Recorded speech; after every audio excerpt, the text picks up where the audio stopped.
Hello everyone, and welcome to my Mishmash seed haul. This is going to cover all of the seeds that I couldn't fit into some of the categories that I've done for my previous hauls. I will link those all down below. So compact plants, zinnias, China asters, and gomphrena, I think are the four.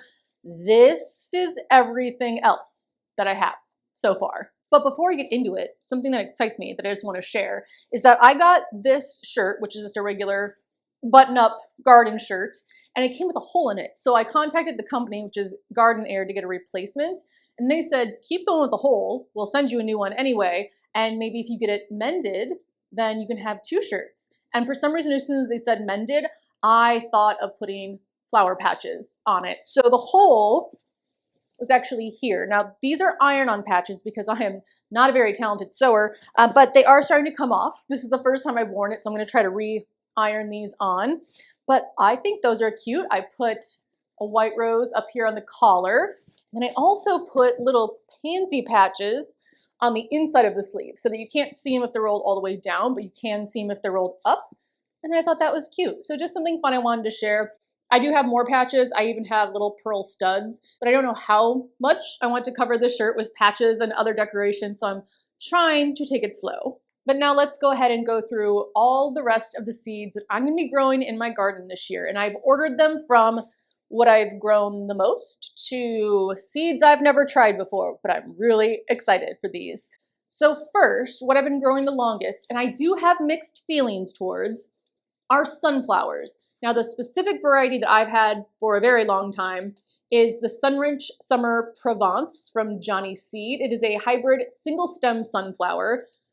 Where my love-hate relationship comes in with sunflowers is that in general, the look of sunflowers I love. They're probably one of my favorite flowers, but they don't bloom very long, especially compared to other annuals like petunias that'll bloom until the budworms eat them, but at least I get months and months of color. The sunflowers, I feel like I get just a few weeks before the petals fall off. So for me, in a small garden, I do try to utilize the space to get the maximum benefit, whether it's flowers that last all season or what types of vegetables are going to produce the most in the small space. So I almost stopped growing sunflowers altogether, even though, again, I do love them, until I got multi-purpose use out of the sunflower stems. So let me go through the rest of the details on these specifically, and then I will talk through my process with these sunflowers. These will get tall. It says the height on here is 65 to 75 inches. I had a volunteer sunflower seed that got even taller than that in my raised bed. I named him Bob. And these do say the recommended method for starting sunflowers is directly sowing them in the garden. That is what I do. They can be a bit finicky with transplanting, although I did transplant, I think, one volunteer sunflower from one container to another. It didn't look happy at first, but eventually it accepted its new home. But I find that these are just super simple to direct sow after last frost. Now this is a single stem variety, but it does say pinching branching varieties is recommended to encourage branching in longer stems. Do not pinch single stem plants. Pinched single stem sunflowers will produce low quality blooms or no blooms at all. Succession sow every 1 to 2 weeks for single stems and or plant multiple varieties. So again, if I had a large yard and I had the space to succession sow or plant a bunch of different varieties of sunflowers that bloom at different times, I would, but I don't. So that's why this was kind of on the cusp for me until I figured out how I can use these all season long. So let me talk a little bit about that right now. And again, I will be putting in pictures and videos so you can see what it is that I'm talking about. But here's my process with these sunflowers. Mid-May, after last frost, I will directly sow them into my lowest raised bed. They have been in the same spot now for, I think this will be their 4th year. So I sow them, I let them grow, I let them flower. Usually they'll flower sometime in July. Then when the petals fall off, I'll wait until the heads produce seeds that I can save some of, and then I will cut off the heads and leave them for the birds. Now when I cut off the main head, it does produce smaller flowers down the top part of the stem, which I was completely surprised when it first did that, but now it's something that I look forward to because I still think they look really pretty when they have just the little row of tiny sunflowers on them. And then once I'm ready to sow my fall round of peas, which I'll typically do probably mid to late August, and I direct sow those as well, I will make a trellis for my peas with the sunflower stalks. Basically, I think in 2021, maybe it was 2022, I was getting ready to pull my sunflowers so I could plant my peas. And I was looking around my deck, seeing what I could use as a trellis. And that's when I thought, what if I just keep the sunflowers here? So luckily that year, I had planted 9. I now plant 9 on purpose every year. And I combined 3 together to create 3 trellises. I plant a row of peas in front. I will add some twine as the peas start to climb. And that's the trellis that I have for my peas, and I really, really like it, and I like that I get that additional use. But we're not done yet with using these sunflowers because I leave them in the garden over winter. I have thought about somehow turning them into little Christmas trees, but I haven't gotten there yet. And then in spring, I do the same thing with that round of peas. So come maybe mid-end of March, I will sow another row of peas. They will climb up those sunflowers again. And then when it is time for me to remove the peas and remove the sunflowers when I'm planting my next round in May, I will empty out that bed completely. So the sunflowers get a lot of use. And because of that, I have allowed them to have some of the space in my small garden. Next up is my status, and I'm looking at my seed packets now, and I think I might have gotten different seeds than I ordered, but I love status. I love to use it dried mostly. I will use it in bouquets a little bit, but because it's that papery type of flower, it dries incredibly well. It looks probably the most similar when it's dried to how it did in the garden of all the flowers that I like to dry. I don't really see a change much in the color of the flower at all. So I have to have these because of all the dried flower crafts that I love to make over winter. And these colors are so beautiful. So I grew 3 different varieties. I think a 4th one ended up in there somehow. And these are the varieties that I am going to grow again. So first up is QIS Apricot. All of these are from Johnny's Seed. They have more really beautiful ones, and I have resisted buying more seeds because I know I don't have enough space. We'll see if that lasts. But QIS Apricot, this one is a really beautiful mix. So it has some more corally shades. It has more peachy shades. In fact, let me just grab the dried flower pot. I have these. There we go. So you can see the difference in the variety of colors that come from just that pack. Again, some are a little bit more pinky and vibrant. Some are a little bit more orangey and pastel colored. I absolutely love how these turned out, and I do like having that mix of different color ranges. These will get to between 24 to 30 inches tall. Now the leaves stay fairly low to the ground, and it's the stems with the flowers that'll get that tall. I will start my status seeds inside about 6 weeks before last frost. It is recommended 5 to 6 weeks before, and you want to barely cover the seeds because light does assist with germination. In fact, I'm pretty sure I put these on the surface, and then I like to sprinkle vermiculite on top of all of my seed cells. So I'm pretty sure I left them on the top of the soil and then just sprinkled vermiculite on top. As I start my seeds this year, you will see my process in those videos. And then it says to harden off and plant out after last frost. It does like full sun, spacing 12 inches apart. I will get to how I'm going to space them in just a second, but let me go through the other 2 varieties that I have. Now my favorite color of the ones I've grown is pink.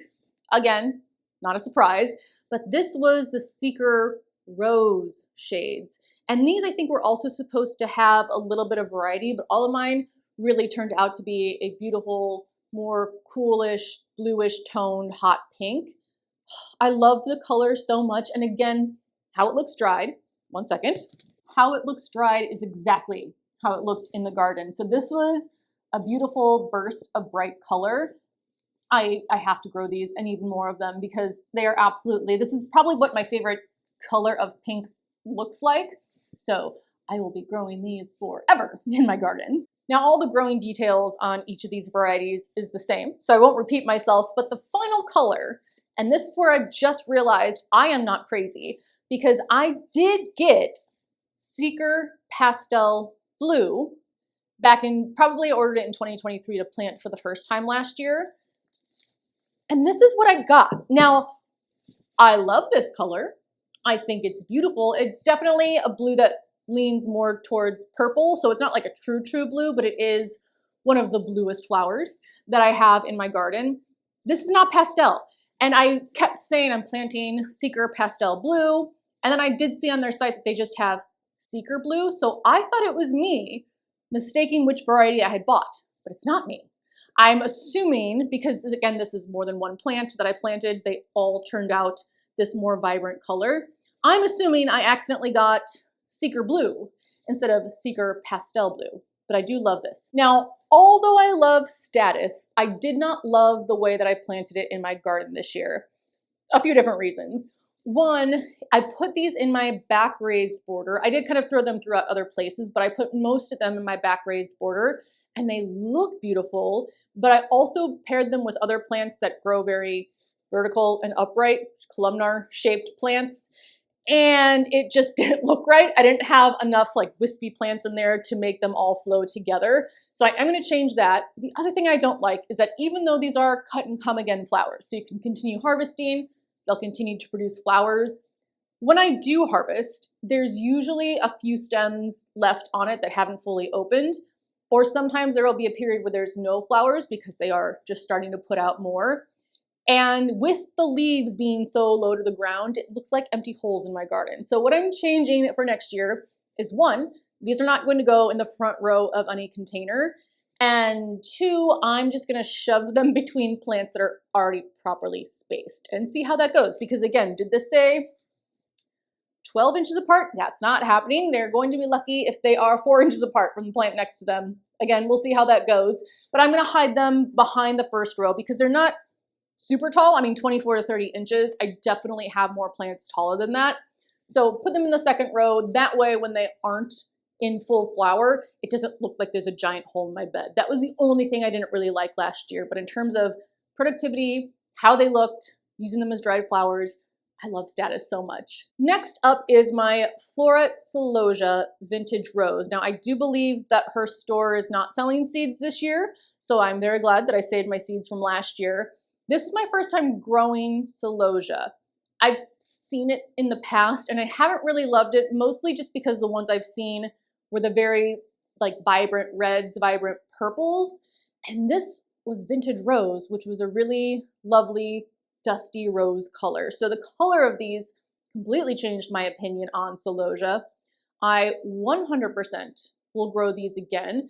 What I am going to do differently is not put them in a bed with other plants because unless I have a really large bed, I don't know where these are going to go yet, but these basically took over the border. So these were in the same border that my Status was in. I had Gomphrena, China Asters.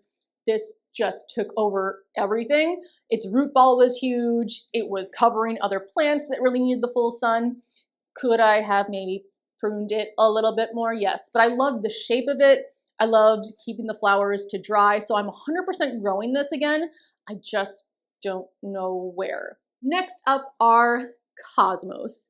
Again, I feel like most of these plants, there are things that I really, really love, and then some things that I don't really love that much. So Cosmos, I love the shape of them. I love that they are cut and come again, and the color that I love the most is Cupcakes Blush. I've been growing this since at least 2022 in different parts of my garden. And it is one of the plants that I love in a border because it has more of that wispy growth that fills in all the empty holes. I absolutely love it. So this one, the Cupcakes Blush, is 40 to 50 inches tall. Typically, this is going in the back row of my raised bed border. Excellent as cut flowers. Again, they are cut and come again. I wouldn't say these don't last as long as Gomphrena or zinnias in my bouquets, but they do last longer than dahlias, for example. This says to start 5 to 7 weeks before last frost. I'm pretty sure these are in my 6-week before last frost starting date. And you can also direct sow. Spacing 9 to 12 inches apart, wider spacing creates stronger, thicker stems. That is definitely true. So some of the things I've experienced with Cosmos. 2023, I planted 3 in the exact same bed. So they were all getting the exact same soil, exact same environment. They were just a few inches apart from each other. And one, I think, grew short and flowered early and then died.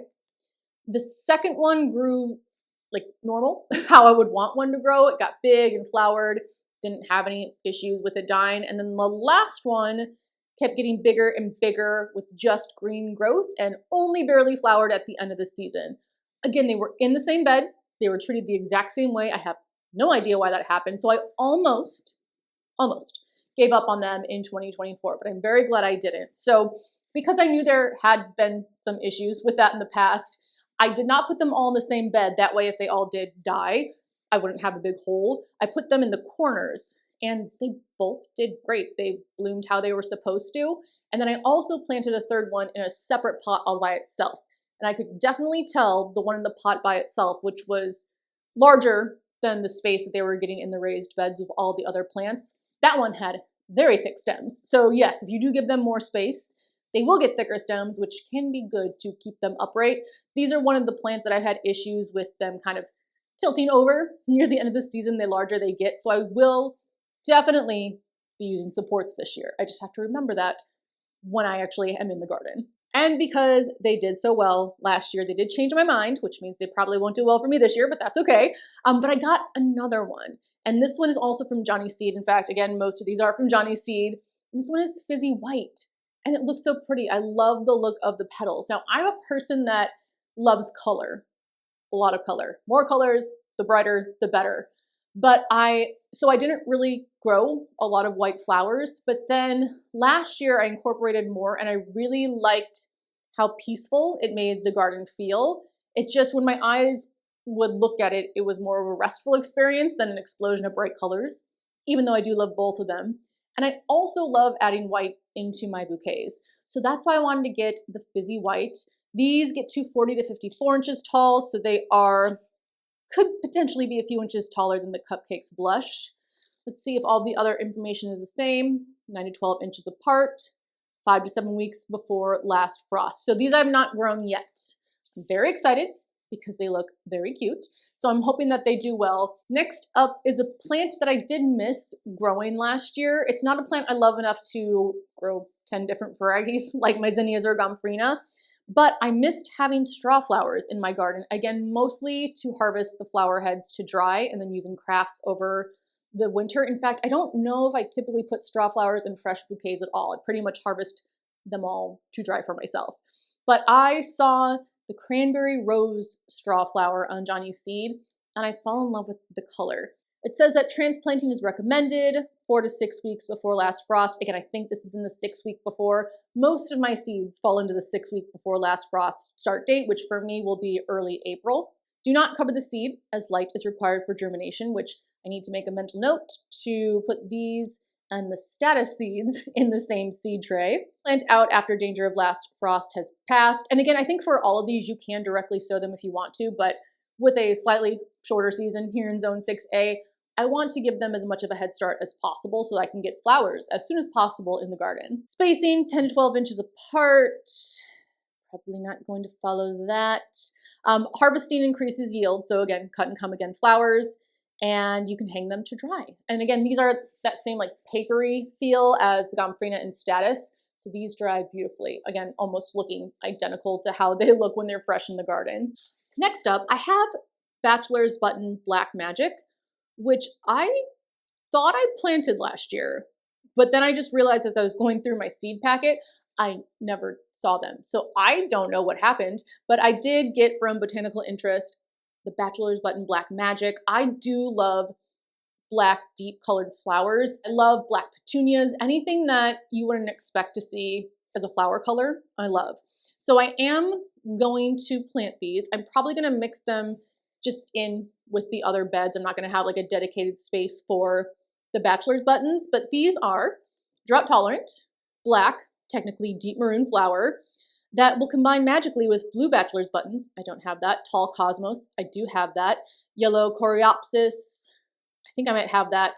Or Delphiniums, a delightful cut flower. This will get to between 20 to 24 inches tall. Again, it does, I would say it gets a little bit more horizontal than the Strawflower, but it's still a very vertical plant, which is something I'm realizing a lot of my plants have very similar growth habits, which can make it a little interesting when I mix them all together and try to create some sort of border. Now, this says it is recommended to sow outside 1 to 2 weeks before your average last frost date, or in the late summer or fall for blooms the following season. So I will probably sow these directly in a bed. I'll toss them somewhere, and I will do that end of April. Again, this will all vary based on how warm our spring is looking or how cold our spring is looking, but about 1 to 2 weeks before last frost, I will directly sow. It does say you can start them inside 4 to 6 weeks before, but they don't transplant well.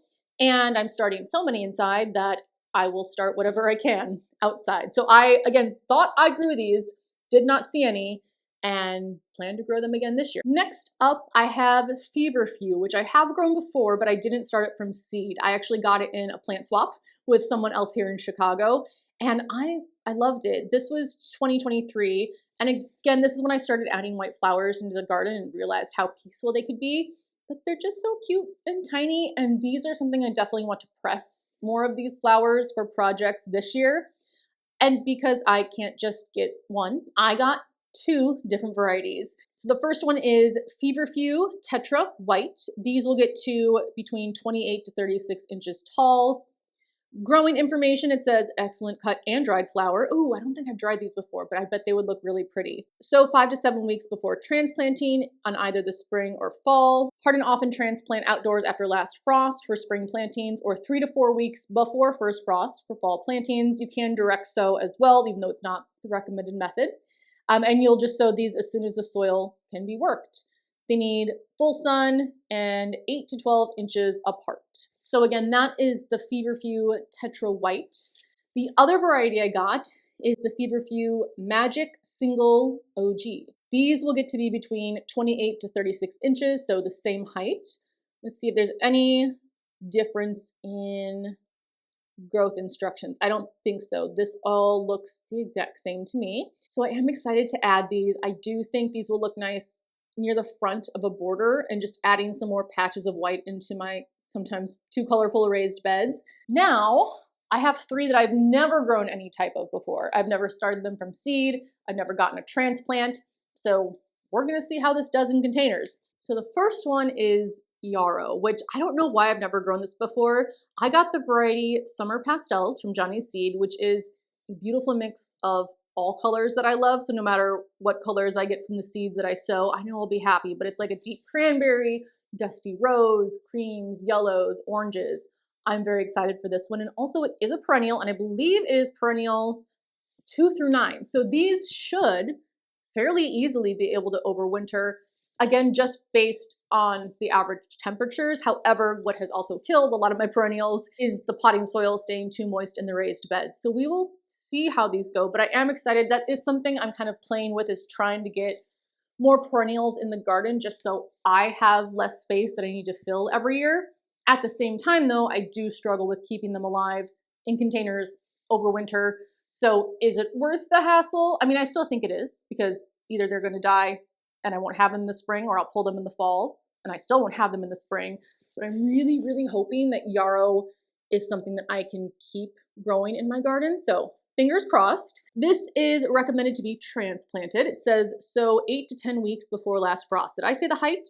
These are 28 to 30 inches. Do not cover seed, as light aids germination. Harden off and transplant outdoors after last frost. Divide every 3 to 4 years to maintain vigor. I like that every time I read the spacing recommendations, I just giggle to myself, knowing that I'm probably not going to follow those, but that's okay. So I'm really excited for this. If you've ever grown Yarrow in containers, especially any tips for overwintering them, let me know. Now the last 2 I got just because they looked pretty. I don't know much about them at all, and they are Didiscus. The first variety is Lacy Pink. It is going to be 24 to 36 inches tall. These are an annual cut flower, so they will be cut and come again. Works great in borders and cutting beds. This one does recommend direct seeding, which again is great. So I don't have to worry about starting them inside. Direct seed after last frost, so the seed 1/8 inch deep. Cover seeds, as darkness aids germination. Sow every 2 to 3 weeks, spring through summer, for blooms all season. So I probably will, since this is a direct sow one, I will try to just toss these in the border just so I can have some succession planting and continuous blooms for those. We'll see if I love these enough to kind of keep them again, or if for some reason I don't feel like succession sowing and maybe I will stop growing them, but I'm excited to try. This says plants dislike root disturbance, so while transplanting is possible, we recommend direct seeding. Spacing is 6 to 12 inches apart, staked to keep plants upright so they maintain straight stems. Full sun to part shade So this might actually work on my garage deck too, and harvest when 1/2 the flowers on the umbel have opened. Now the other variety I got is Lacy Lavender Blue. These are 24 to 36 inches, so the same height. Let's see if there's any difference in sowing. Probably not. After last frost, direct sow, so every 2 to 3 weeks, 6 to 12 inches apart. So that is all the same. Again, this one is Lacy Lavender Blue. I think these colors will complement the colors of a lot of my pink and blue China asters. So these are 100% going to go in the back raised border. I think because they can do part shade, I will try some of the garage deck. The garage deck with the pergola is going to have some areas that I think will be full shade almost, some areas that will be part shade to part sun, and then some areas that I think will be full sun. I have to get used to it by just spending time out there in the early spring and get an idea for how much sun each spot gets. But I think I'm going to be able to plant some things down there that might not work really well up here in the full sun. So at this point, this should be the rest of the seeds that I'm going to start in my garden. Again, we still have a few months before I start, so it's very likely I will get some more, but I am very, very excited. Again, I have some of the ones that I've loved for years, some new ones to try out. I do like to try a plant or two that's new to me every year. It can sometimes be hard because now that I've been growing here for a few years, I know what works really well in my small garden and what I love. So I would rather fill all my space with those plants, but I want to try something new every year just so I can see how it goes and if I like it. Again, the other haul videos of the other types of seeds I'm growing will be linked down below as well. Let me know if you have any questions, and I will see you in the next video, which won't be a seed haul unless I buy a lot more. Bye.